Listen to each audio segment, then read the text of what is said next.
आज का हमारा टॉपिक है multiple parameters and indexers in C sharp. Multiple parameters क्या है और किस तरह हम उसको यूज़ कर सकते हैं। एक पैरामीटर जो है हम उसको यूज़ करते हैं वैल्यू को असाइन वैल्यूज़ स्टोर करवाने के लिए, उसमें वैल्यूज़ असाइन करने के लिए। तो हम मल्टीपल पैरामीटर्स एक इंडेक्सर्स में किस तरह क्रिएट कर सकते हैं, किस तरह लगा सकते हैं। तो आज की वीडियो में हम इसी बारे में डिस्कस करेंगे। तो चलिए स्टार्ट करते हैं। पैरामीटर्स को डिफ़ाइन करेंगे और उसके बाद हम एग्जाम्पल की तरफ जाएंगे ताकि हमें समझने में आसानी हो। और अगर आपने अभी तक हमारे चैनल को सब्सक्राइब नहीं किया तो चैनल को लाजमी सब्सक्राइब करें और उसके बाद बेल का आइकन भी लाजमी प्रेस करें और वीडियो को भी लाइक ज़रूर कीजिएगा। Inductors must be declared with at least one parameter, मतलब इंडेक्सर जो है वो डिक्लेयर करता है वन पैरामीटर्स पे with in the square bracket. Square bracket में आप उसमें और उसको डिक्लेयर करता है one parameters. However indexer can include multiple parameters. अगर हम इंडेक्सर्स में मल्टीपल पैरामीटर्स लगाएं तो कैसा होगा और कैसे उसको यूज़ कर सकते हैं। An indexer with multiple parameters can be accessed like a multi dimensional array. और मल्टीपल पैरामीटर जो है एक्सेस करता है जस्ट लाइक उसकी मल्टी डायमेंशनल एरे की तरह। A parameterized indexer can be used to hold a set of related values. और for example आगे एग्जाम्पल भी दी है, it can be use to store and change values in multi dimensional array. मतलब ये values को स्टोर करने के लिए और उसको चेंज करने के लिए मल्टी डायमेंशनल एरे हम यूज़ करते हैं। तो ये उसकी थोड़ी सी डेफिनेशन थी। अब हमें एग्जाम्पल में सही से समझ में आ जाएगा हम उसमें किस तरह मल्टी डायमेंशनल एरे को यूज़ कर सकते हैं, मल्टी पैरामीटर एरे को हम यूज़ कर सकते हैं। तो हम अपने कोड की तरफ आएंगे और कोड में सबसे पहले हमने क्या करना है, एक क्लास क्रिएट करनी है। तो क्लास, और उस क्लास को हम नेम देंगे अकाउंट। इसके बाद करली ब्रैकेट ओपन एंड क्लोज। इसके बाद हमने क्लास मेंबर बनाना है। तो मेंबर के लिए हम क्या करेंगे, डेटा टाइप जो है स्ट्रिंग यूज़ करेंगे और उसके अंदर लार्ज ब्रैकेट की ये सिंटैक्स है उसका इंडेक्सर का, तो इसके लिए हम लार्ज ब्रैकेट और उसके अंदर कॉमा। उसके बाद हमने एक वेरिएबल बनाना है लोकल अकाउंट डिटेल के नाम से, और उसको हमने इक्वल किया न्यू स्ट्रिंग हमारे डेटा टाइप, और उसके अंदर हमने एरे जो है वो पास करना है कि जितना हम डेटा डालेंगे उस एरे के अंदर वो हमने यहाँ पास करना है। तो हम 3 और 2 का हम एरे डालते हैं और उसके बाद हम क्या करेंगे, तो यहाँ हम एक प्रॉपर्टी बनाएंगे। प्रॉपर्टी के लिए करेंगे पब्लिक स्ट्रिंग डेटा टाइप, और उसके बाद हमने दिस का कीवर्ड यूज़ करना है। दिस का कीवर्ड लाजमी है इंडेक्सर्स में, उसको पैरामीटर से पहले। तो इसके लिए हम क्या करेंगे, इंट, और या हम उसके नेम देंगे रो, और उसके बाद कॉमा इंट कॉलम, उसके बाद लास्ट में करली ब्रैकेट ओपन एंड क्लोज कर देना है। अब यहाँ हम क्या करेंगे, प्रॉपर्टी हम इसलिए बनाते हैं कि वैल्यू को रिटर्न टाइप मिले और वैल्यू को असाइन करें। तो उसके लिए हम यूज़ करते हैं गेट। इसके बारे में मैंने वीडियोस बनाई है, प्रॉपर्टीज़ की वीडियोस, उसका लिंक आपको डिस्क्रिप्शन में मिल जाएगा। रिटर्न टाइप रिटर्न, और उसके बाद small bracket open and close. Small bracket में हमने जो वेरिएबल बनाया है लोकल अकाउंट डिटेल के नाम से, उसको हम यहाँ कॉल करवाएंगे अकाउंट डिटेल्स।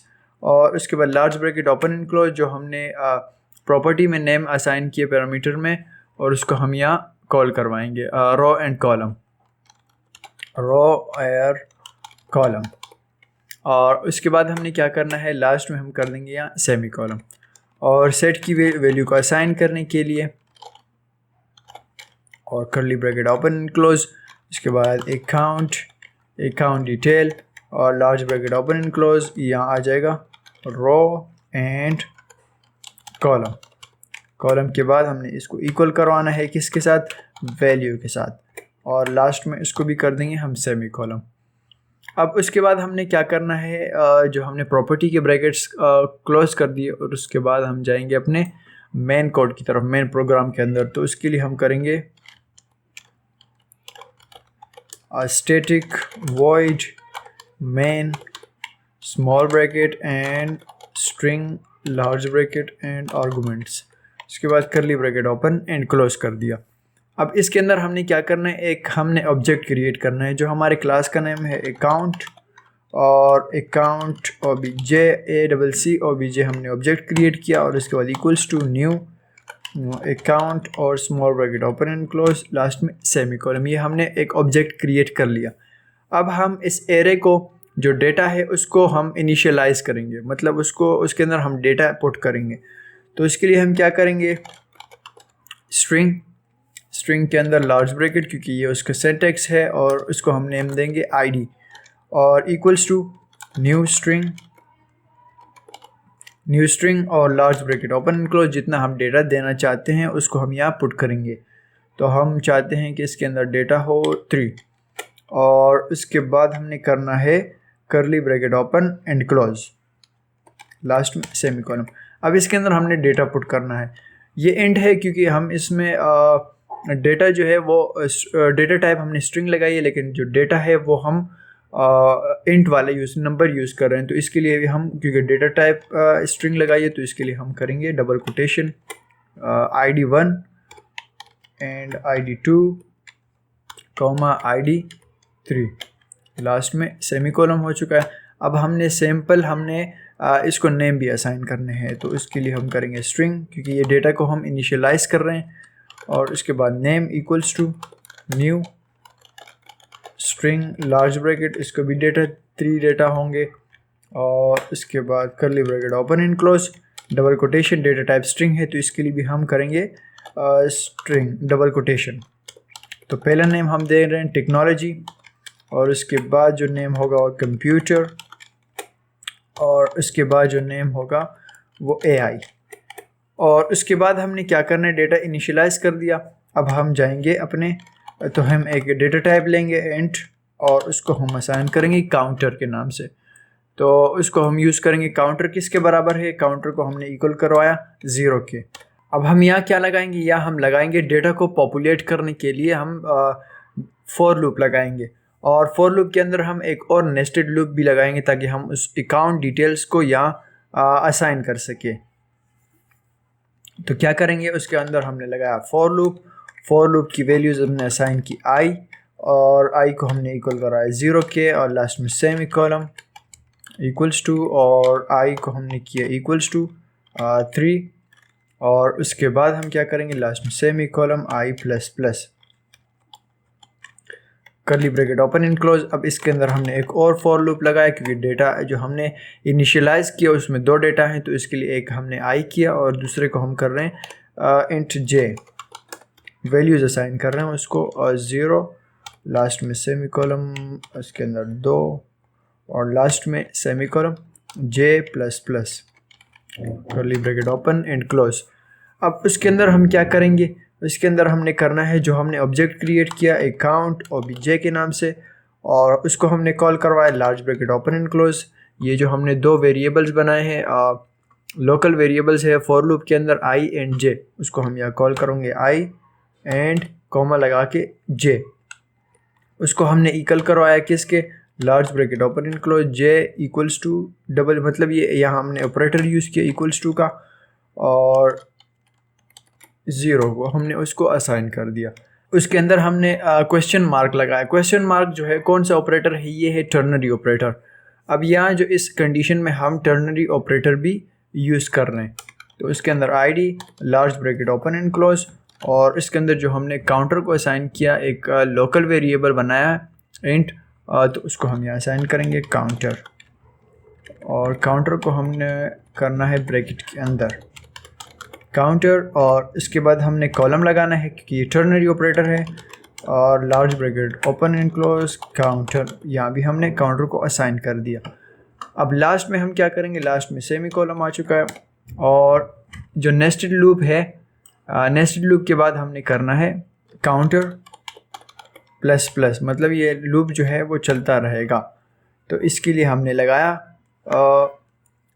काउंटर ++। यहाँ जो एरर वो इसलिए जनरेट कर रहा है, इसको देख लेते हैं। यहाँ लार्ज ब्रैकेट नहीं है, यहाँ है स्मॉल ब्रैकेट, तो इसलिए जो एरर है वो जनरेट कर रहा है।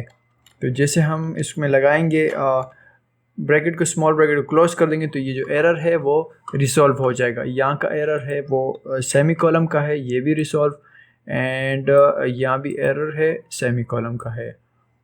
तो ये जितने एरर्स हैं वो रिजॉल्व हो चुके हैं। अब हमने क्या करना है, अब हम कंसोल एप्लीकेशन मतलब आउटपुट की तरफ जाएंगे ताकि हमें कुछ शो भी हो। तो इसके लिए हम करेंगे, जहाँ ये फॉर लूप का ब्रैकेट क्लोज हो रहा है, उसके बाद हमने करना है कंसोल डॉट राइट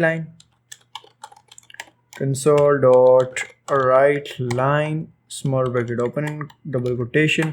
हम कोई चीज़ प्रिंट करना चाह रहे हैं तो हम करेंगे ID नेम, लास्ट में सेमीकोलन। अब फिर से हमने यहाँ क्या करना है, एक लगाना है फॉर लूप हमने इसलिए लगाना क्योंकि हमें आउटपुट भी चाहिए, तो इसके लिए हम फॉर लूप लगाएंगे।